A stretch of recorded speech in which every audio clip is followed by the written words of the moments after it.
BJP प्रदेशाध्यक्ष Madan Rathore media से मुखातिब हो रहे, सीधा लेकर चलते हैं। टूटेगा समाज, परिवार भी टूटता है ऐसे ही, समाज भी ऐसे ही टूटता है। ये समाज को तोड़ने का षड्यंत्र कांग्रेस कर रही है, हम कभी भी नहीं करते। हम तो कहते हैं कि एक रहो, राष्ट्रीय चरित्र युक्त नागरिक बने, इस देश के प्रति समर्पण का भाव सबके मन में पैदा हो, ये हमारी सोच है। इसीलिए कहा है कि हम एक रहेंगे तो सेफ रहेंगे। हम आपस में बटेंगे तो क्या होगा? आज जिन जिन देशों में एक नहीं रहे हैं, बटे हैं, वहाँ क्या स्थिति बनी है, कितनी दुर्गति हुई है वहाँ पर, कैसे कैसे अराजकता पैदा हुई है वहाँ पर। हमारे पड़ोस में बांग्लादेश को देख सकते हो, पाकिस्तान को देख सकते हो। ये सब अपन जानते हैं कि जहाँ एक नहीं रहे वहाँ कहाँ सेफ रहे। उन्होंने उसको उद्योगपति से जोड़ के कहा है कि अब वो किसको किसके साथ जोड़ दें, मुझे कुछ भी समझ में नहीं आता।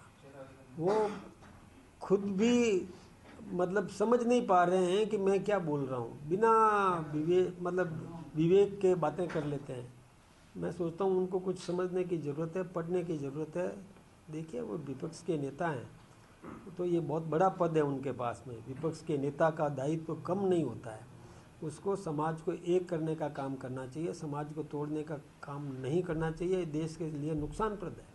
भाई साहब, ये जो नारा जब दिया गया, उत्तर प्रदेश शुरुआत होती है इसकी, बटोगे नहीं तो कटोगे नहीं, कटेंगे। पीएम मोदी ने कहा कि एक रहोगे तो सेफ रहोगे।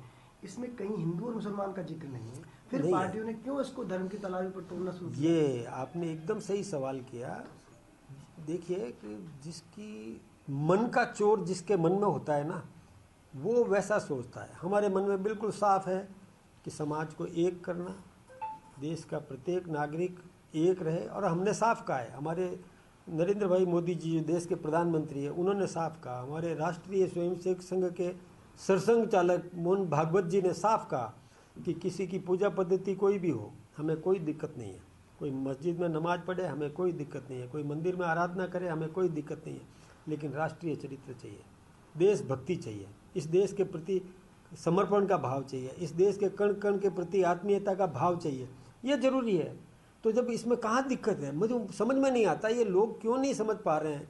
थोड़ा पढ़ ले, जाए, बैठे, बात करें, उनसे चर्चा करें।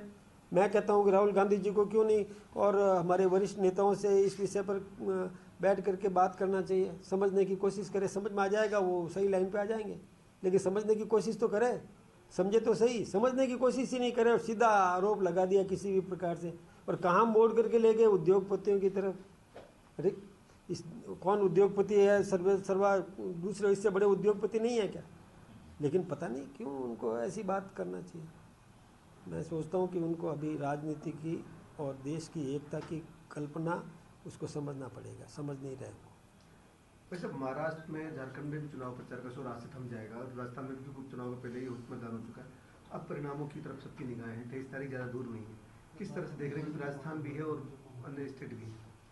हम एक हैं, हम सेफ हैं, सभी जगह जीतेंगे। एक लाइन में जवाब। भाई साहब, नरेश मीणा के बाद में अध्यक्ष जी, नरेश मीणा थप्पड़ कांड हुआ, उसके बाद में कांग्रेस के सचिव हैं धीरज गुर्जर, उन्होंने कहा कि नहीं मानेंगे तो जूते से समझाएंगे। अधिकारियों के लिए स्टेटमेंट उन्होंने दिया। प्रदेश किस दिशा में बढ़ रहा है? क्या अधिकारी अराजकता की तरफ बढ़ रहे हैं या नेता बाहुबल की तरफ बढ़ रहे हैं? ये वास्तव में दुर्भाग्यपूर्ण स्थिति है। जैसा कि आपने सवाल किया, मैं ये कहूँ कि ऐसे लोगों को बेनकाब करना चाहिए जो किस दिशा में ले जा रहा है राजनीति को। क्या दादागिरी की राजनीति चलेगी? क्या गुंडागर्दी की राजनीति चलेगी? क्या कोई व्यक्ति पुलिस के संरक्षण में से और किसी को अपराधी को छुड़ा करके ले जाए? ये क्या बात है? गुंडागर्दी का राज है राजस्थान में पैदा करना चाहते हैं क्या? कोई व्यक्ति कहे कि जूतम पैजार की बात करे, ये कोई राजनेता के लक्षण है क्या? ये ऐसे संस्कार, ऐसे के बाहुबलियों का राज चलेगा क्या?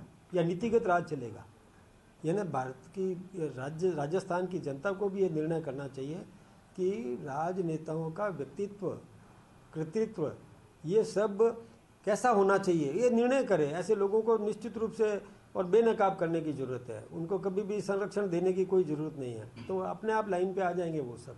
यदि उनको संरक्षण देने का काम कर दिया और बाहुबलियों का राज पैदा कर दिया, तो फिर मैं सोचता हूँ कि सभ्य लोगों को राजनीति में कैसे वो और अपना स्थान बना सकेंगे, कैसे वो राजनीति कर सकेंगे।